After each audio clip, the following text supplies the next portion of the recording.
Bismillahirrahmanirrahim. Assalamualaikum warahmatullahi wabarakatuh. Alhamdulillah, alhamdulillahirabbil alamin. Wassalatu wassalamu ala rasulil amin wa ala alihi wa sahbihi ajma'in. Perkenalkan, nama saya Ahmad Yusri Baihaqi dari Prodi Hukum Keluarga Islami dengan NIM 2023.03.2786. Pada kesempatan kali ini, saya ingin sedikit mereview jurnal Al-Mutoniyah dengan judul Sistem Pembagian Harta Waris di Indonesia Berdasarkan Hukum Islam dan Hukum Adat, yang disusun oleh Rahmat Hidayat, Nia Maulina, Wiranti, Wawan Irwansyah, dan Lukman Sriwijaya Abadi. Pertama-tama, masalah pembagian harta waris di Indonesia seringkali menimbulkan konflik antar keluarga, bahkan sampai pada tindak kekerasan karena ketidaktahuan terhadap mekanisme hukum yang berlaku.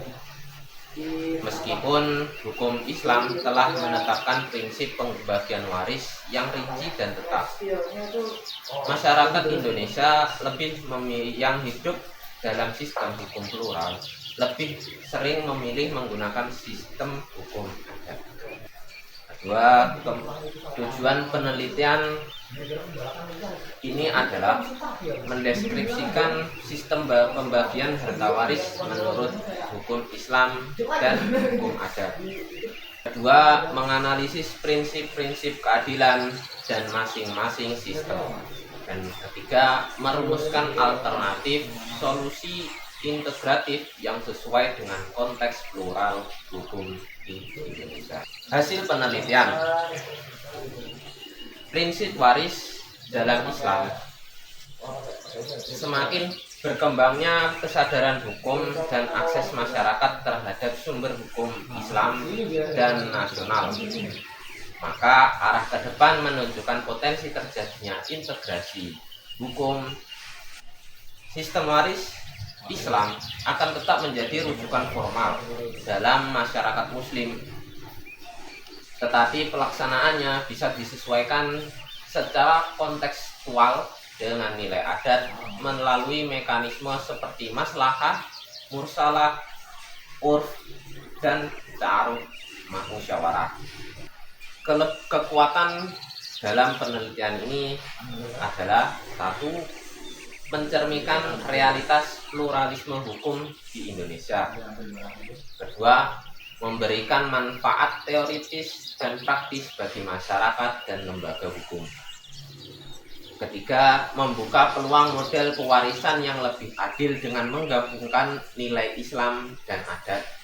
Keempat, menguatkan perspektif multikultural dalam kajian umum.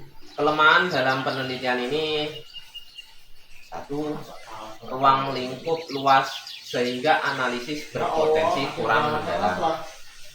Kedua, keragaman adat yang besar dapat membuat hasil kurang representatif.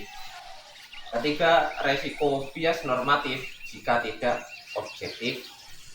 Keempat, data empiris soal sengketa waris relatif sulit diperoleh. Kesimpulan, prinsip hukum waris Islam menekankan keadilan proporsional, kepastian hukum, dan kepatuhan pada syariat. Di Indonesia, prinsip ini berinteraksi dengan hukum negara dan adat dalam rangka pluralisme hukum. Karena itu, pemahaman yang baik serta pendekatan yang adaptif terhadap budaya lokal diperlukan agar sistem pewarisan dapat diterima dengan adil. Perbandingan antara waris Islam dan adat membuka peluang lahirnya model pewarisan yang lebih berkeadilan substantif, seimbang antara nilai agama dan budaya. Pluralisme hukum tidak hanya menunjukkan keragaman norma, tetapi juga menyediakan ruang kompromi antara hukum adat, hukum agama, dan negara, sehingga penyelesaian sengketa waris menjadi lebih fleksibel dan sesuai dengan realitas sosial di Indonesia. Mungkin hanya ini saja yang bisa saya sampaikan. Terima kasih atas perhatiannya. Wassalamualaikum warahmatullahi